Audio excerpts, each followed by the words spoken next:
চাঁদ রাতের কিছু আমল, চাঁদ রাতে আমরা মনে করি খুব গান টান বাজিয়ে, হ্যাঁ, আমোদ ফুর্তি করে আড্ডাবাজি করে এই ঈদের রাতটাকে পার করে দেওয়া না। ফোকাহে কেরাম এবং অনেক বিজ্ঞ আল্লাহর ওলিরা এই চাঁদ রাতের কিছু আমল তিনিরা করতেন এবং সাহাবায়ে কেরাম এই চাঁদ রাতটাকে অবহেলায় হেলায় খেলায় কাটাতেন না। আপনার এ পর্যায়ে ঈদের দিনের কিছু 10টা সুন্নত আমরা শুনবো, খুব মনোযোগ দিয়ে সংক্ষেপে শুনুন। ঈদের দিনের আমল কি করতে পারেন? প্রথম নাম্বার, আপনি গোসল করবেন। গোসল করা পবিত্রতা অর্জন করা। গোসলের পরে অনেকে প্রশ্ন করে, হুজুর গোসলের পরে কি ওযু করতে হয়? হ্যাঁ, গোসলের ফরজ কয়টি? 3টি। গোসলের ফরজ কয়টি? 3টি।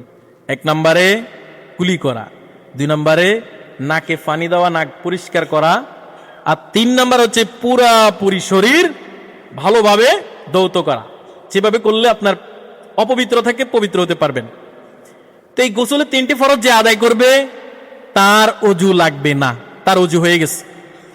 কিন্তু প্রশ্ন হলো, কেউ একজন গোসল করলো, 3টা ফরজ আদায় করলো, কিন্তু সে গোসলের পরে আবার তার যে ওযু ভাঙার 7টি কারণ, অর্থাৎ হাজত হলো, প্রস্রাব পায়খানা, এই সমস্ত কিছু 7টা কারণের মধ্যে যে কোনো কারণ ঘটলো, তাহলে তার ওযুটা আছে না ভেঙে গেল?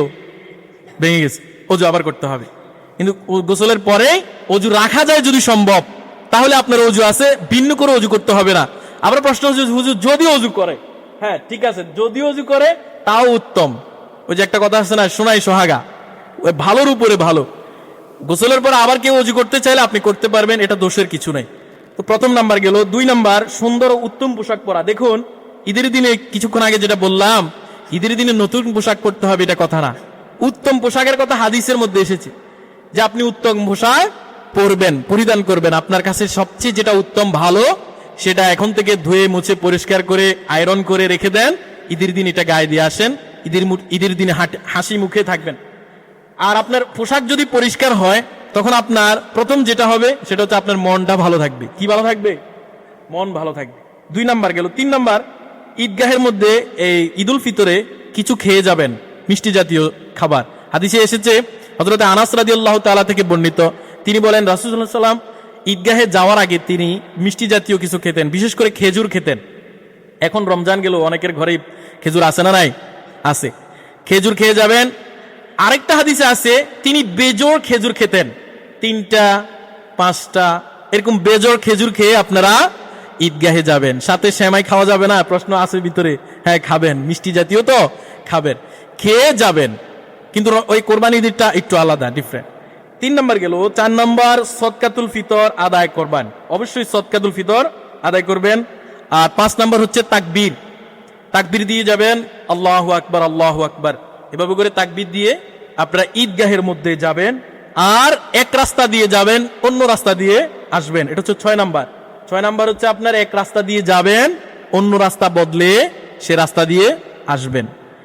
আর 7 নাম্বার, আপনার শিশুদেরকে সঙ্গে করে ঈদগাহে নিয়ে যাবেন। শিশুদেরকে সঙ্গে করে নিয়ে যাবেন। অনেকে তাড়াহুড়ো করে, ওই তাড়াহুড়োর মুহূর্ত আসার আগে আপনার প্রিপারেশন যাতে ভালো করে হয়, যাতে আপনিও ভালো করে প্রিপারেশন নিতে পারেন, সন্তানদেরকেও আপনি সুন্দর করে সাথে করে নিতে পারেন। নিয়ে যার বাচ্চাটা সাথে রাখার চেষ্টা করবেন, যত সম্ভব তাকে একটু বুস্ট টুস দিয়ে, হাতে কিছু দিয়ে, কোনো রকম যাতে আওয়াজ না করে ওটা চেষ্টা করবেন। যদি আওয়াজ হয়ে গেলেও তাকে বাড়িতে ফাটিয়ে দেন না, যতটুকু সম্ভব রাখার চেষ্টা করবেন, কারণ এটাই হচ্ছে তালিম। 7 নাম্বার গেল। 8 নাম্বার হচ্ছে পায়ে হেঁটে ঈদগাহে যাবেন। আমাদের গ্রামে যদি এই প্রভাবটা যদিও কম, শহরে অনেক এই দৃশ্যটা দেখা যায়। ঈদের দিনে বাইকে করে, বিভিন্ন গাড়ি চড়ে ঈদগাহে যাইতে চেষ্টা করে, দূরে ঈদগাহে নামাজ পড়ে। কে আপনাকে বলছে যে দূরে পড়ার জন্য? আর যদি দূরেই পড়েন তো আপনি ফজরের পরে রওনা দেন, ঠিক না? হেঁটে যেতে হবে, এটা হচ্ছে শর্ত। হেঁটে ঈদগাহের মধ্যে যাবেন। সুয়াপ করে গাড়ি নিয়ে, বাইক নিয়ে যাওয়া, আপনি বলবেন সৌদি আরবে যায়। আরে সৌদি আরব দলিল না, আপনি আসেন হাদিসে মুবারাকা থেকে দলিল নিয়ে যান। রসুল বলছেন পায়ে হেঁটে ঈদগাহে যাওয়া সুন্নত। অতএব রসুল এটা বলে নাই সৌদিরা গাড়ি দিয়ে যাবে তোমরাও গাড়ি দিয়ে যাও, এটা বলছে? বলে নাই। এজন্য সৌদি আরব কোনো দলিল হতে পারে না। আপনি হেঁটে ঈদগাহে যাবেন। আমাদেরকে আল্লাহ পাক হেঁটে ঈদগাহে যাওয়ার তৌফিক দান করুক, বলুন আমিন। 9 নাম্বার, খুশু খুজুর সহিত ঈদের নামাজ আদায় করবেন। আজকে একটু সময় নিচ্ছি, সময় চলে যাচ্ছে, ক্ষমার সুন্দর দৃষ্টিতে দেখবেন, যেহেতু বিশেষ একটা দিন। 9 নাম্বার, আপনি খুশু খুজুর সহিত ঈদের নামাজ আদায় করলেন।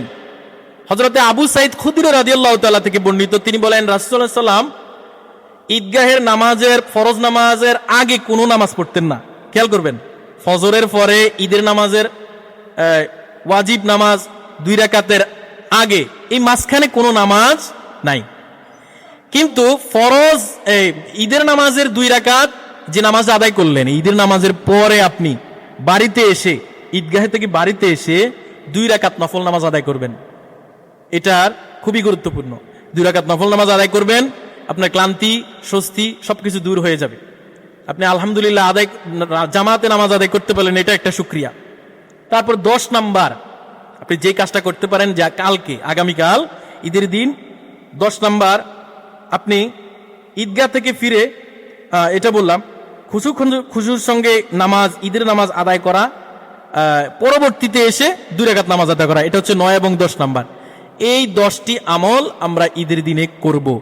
এর ভিতরে, এই 10টির ভিতরে পিকআপ নিয়া, ডেকসেট নিয়া, সাউন্ড বক্স নিয়া কোথায় যাওয়া, কি হুজুর কি বলছে, বাজিয়ে মানুষকে অস্বস্তি দিয়ে ঈদের আনন্দ করা বলছে? তাহলে আমরা যাতে এগুলো থেকে বিরত থাকি। ঈদের দিনের সুন্নত ওটা না, ওটা নোংরামি। বিবেকবান মানুষ যে কেউ বলবে এটা নোংরামি, এটা আপনি করবেন না, এবং সমাজের কেউ করতে চাইলে বাধা দিবেন। কোন এডুকেটেড সোসাইটির কাজ এমন হতে পারে না যে গরুর মতো গাড়ির মধ্যে উঠে লাপালাপি করা। গরু তো লাপালাপি করে না, গরুকে বেঁধে টেঁধে রাখে, শান্ত থাকে। কিন্তু ঈদের দিনে কিছু ছেলে পেলে দেখা যায়, আমি এলাকায় দেখি নাই, আমাদেরকে আল্লাহ হেফাজত দান করুক, বিভিন্ন জায়গায় দেখা যায় এই অ্যাক্সিডেন্টের সম্মুখীন হয়, আবার অনেক জায়গায় এটাকে প্রতিরোধ করে। এই ধরনের কোনো কার্যকলাপ যাতে আপনারা সাই না দেন, আমি আশা করব। আল্লাহ আমাদেরকে সহিহ সমঝ দান করুক, বলুন আমিন।